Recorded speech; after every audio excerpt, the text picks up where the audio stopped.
El proyecto de Código Civil y Comercial tiene algunas diferencias con la legislación actual. No sé si algún día lo tendremos, ese código. Yo lo he defendido cuando estuvo la doctora en Fundesi, lo he defendido siempre, pero bueno, parecía que ya era inminente y ahora no sabemos si tendremos esa nueva ley que realmente coloca al país, da un paso adelante en el derecho privado. Pero tiene algunas diferencias. Bueno, ya mencionamos la ubicación o la metodología en la parte general. Y hay otras cositas que son importantes. Se reemplaza la frase contrarie, porque se dice ahora actualmente que el abuso del derecho, se abusa del derecho cuando se contraría los fines o se contradice los fines que la ley tuvo en mira al reconocerlos. Y se cambia por algo que me parece muy importante, porque no dice los fines que tuvo en mira el legislador, sino los fines del ordenamiento jurídico. Y en los fundamentos se explica que ello posibilita la interpretación evolutiva para juzgar si se ha hecho un uso irregular o abusivo. Otra diferencia, se indica que el juez debe ordenar lo necesario para evitar los efectos del ejercicio abusivo o de la situación jurídica abusiva.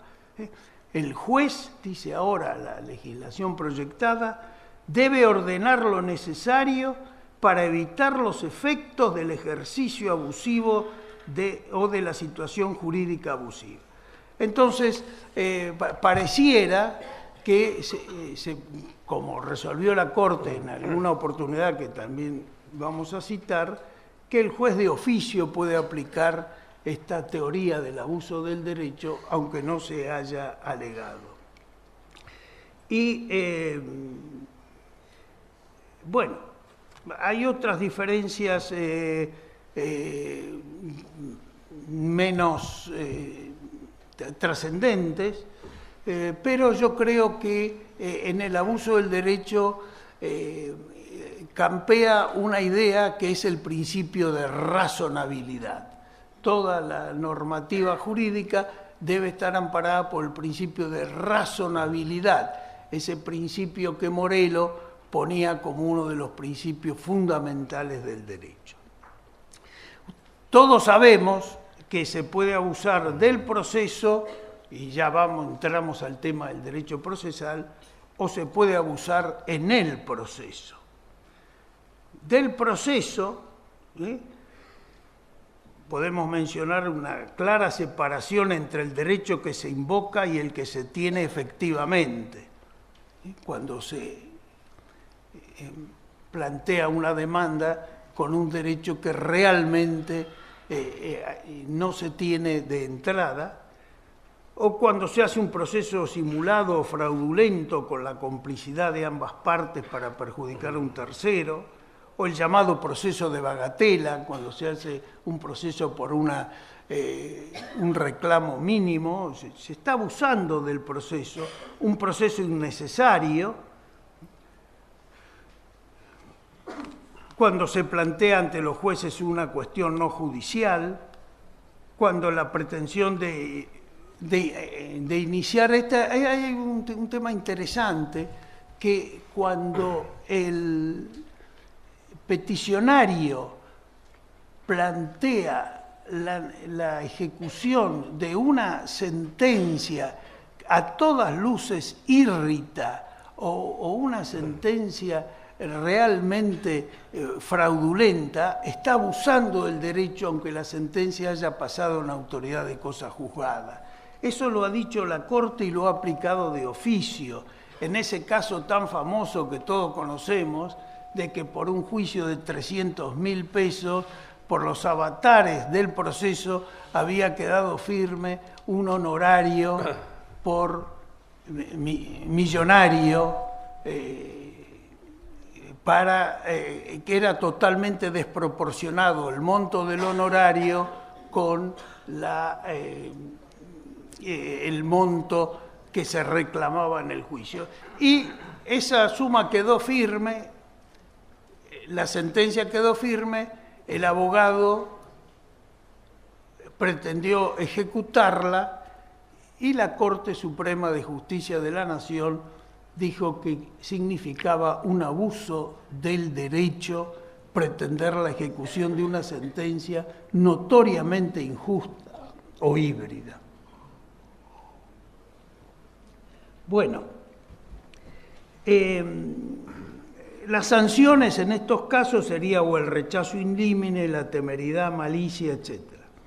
En el proceso, y ahora sí, en el proceso tenemos el abuso de la parte, el abuso del proceso por el juez o el abuso de los auxiliares de justicia.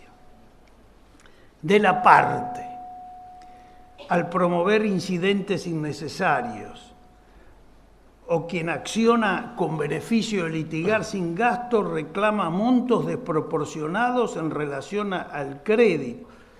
En la provincia de Buenos Aires es común en el fuero laboral que se plantee por sumas millonarias para un reclamo mínimo y se ofrezcan cantidades de peritos, grandes peritos de distintas clases, para presionar a la parte demandada a hacer alguna conciliación o un arreglo porque sabe que gane o pierda el pleito, los gastos de los peritos lo tiene que pagar ella. Peirano cita un caso en el libro de abuso del derecho, cuando se hacen múltiples preguntas en el interrogatorio de testigos o en el pliego de posiciones, exagerada cantidad de preguntas en el pliego de posiciones sobre el interrogatorio, en realidad se está ejerciendo un derecho, pero se lo está ejerciendo en forma antifuncional o en forma abusiva. O también, esto se usaba en una época que se ofrecía a testigos en lugares muy alejados para demorar el proceso o en el extranjero, etc. Y el último fallo, o uno de los últimos fallos de la Corte Suprema en Aguilera y otro contra ANSES, cuando la parte demandada recusó a un juez de la Cámara Federal de la Seguridad Social, lo recusaba en todos los expedientes. Y ustedes saben que la Cámara de la Seguridad Social prácticamente su competencia es casi exclusivamente atender los reclamos contra ANSES. Y al recusarlo al juez en todos los asuntos, que eran miles, no solo creaba un caos por la enorme cantidad de juicios que hay en trámite con respecto a las jubilaciones, ese será algún otro tema que seguramente se va a tocar en el transcurso de esta jornada cuando se hable de la efectividad de la sentencia, porque las sentencias lo que pasa es que no se cumplen y entonces se recurre a la jurisdicción. Entonces prácticamente se le quitaba al juez la jurisdicción, porque no tenía prácticamente un juez nombrado, no tenía competencia para muy pocos asuntos, y la Corte también recurrió en ese caso a la teoría del abuso del derecho, del proceso. La pretensión de la demandada, fíjense lo que dice la Corte, de efectuar un ejercicio masivo del instituto de la recusación sin causa, desnaturaliza los propósitos y fines para los que fue concebido y ocasiona múltiples perjuicios a los justiciables. Se configura así un abuso del proceso que los jueces no deben tolerar, ya que el ordenamiento les impone el deber de dirigir el procedimiento, señalando los actos que desvirtúen la regla o generen situaciones ilegítimas de marcada anormalidad.